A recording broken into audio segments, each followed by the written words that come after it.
Hi all Bigg Boss ரசிகர்களே, yes follow YOLO subscribe பண்ணி கொஞ்சம் சப்போர்ட் பண்ணுங்க. சற்று முன் பார்த்தீங்கன்னா இந்த தற்கூரி தர்பீஸ் இருக்குல்ல, பெரிய பிரச்சனையை கொண்டு வந்துருக்கு. ஆக்சுவலாக வேஸ்ட்டாக இருக்கிறவங்கள உள்ள அமிச்சா என்னதான் ஒஸ்ட்டாக நடக்குமோ அதான் நடந்துட்டு இருக்கு.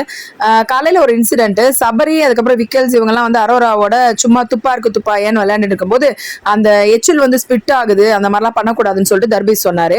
இவர் மட்டும் போயிட்டு எல்லார் மேலேயும் கேமரா மேலேயே துப்புரா மாதிரிலாம் வந்து ரீல்ஸ் போடுறாரு. அதெல்லாம் மட்டும் எச்சில் வந்து ஸ்பிட் ஆகாதா? அது பார்த்தாது இந்த பையன் ஒன்று இருக்கு பாருங்க, அம்மாஞ்சி மாதிரி, அந்த துஷார், அவனு கூட்டிட்டு போயிட்டு ரீல்ஸ் பண்றேன்னு சொல்லி பண்ணிக்கிட்டு ட்ரெஸ் எல்லாம் கழட்டிக்கிட்டு இந்த இதுல பண்றேன் அதுல பண்றேன்னு சொல்லிட்டு பெருசா இவருக்கு சிக்ஸ் பேக் இருக்கா மாதிரி இவரோட தொந்தி எல்லாத்தையும் காமிச்சிட்டு ரொம்ப கேவலமா பண்ணிட்டு இருந்தாரு. அது மாதிரி வினோத வந்து சம்மந்தமே இல்லாம போய் நீ வந்து என்னை இது பண்ண அது பண்ணன்னு சொல்லிட்டு பிரவீனை ஒரே டார்ச்சர்.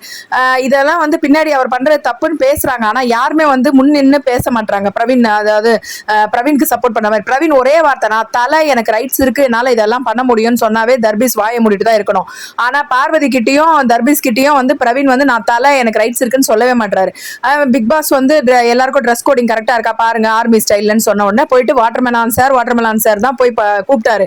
இதுவும் கலையை கூட்டிட்டு போய் நின்றுட்டு, ஏன்னா அவனை கூப்பிட முடியாது துஷாரன்னு, கலையை கூட்டிட்டு போய் நின்றுட்டு ஒரு ரீல்ஸ் பண்றேன்னு போய் நின்றுட்டு ஏதோ MBBS அதுல பண்ற மாதிரி ஏதோ கேவலமா இருந்தது.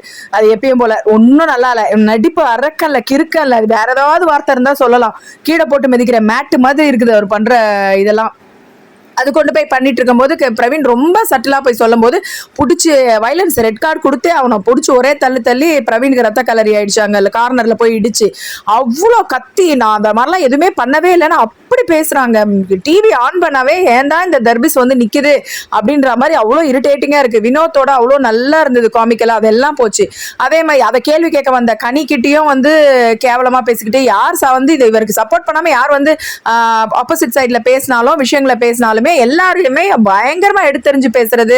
அதுக்கு பார்த்தா என்ன நடந்துனே தெரியாது, இந்த அம்மா வந்து ஒன்னு அட்டெண்டன்ஸ் போடுவாங்க. பார்வதி எல்லாம் தெரிஞ்ச மாதிரி வந்து இந்த இவருக்கு சப்போர்ட் பண்றது. அதே மாதிரி சுபிக்ஷா உடனே ஒரு அன்னை தெரேசா வந்துடுவாங்க இவருக்கு சப்போர்ட் பண்றதுக்கு. என்ன நடந்ததுன்னே தெரியல இவங்களுக்குலாம்.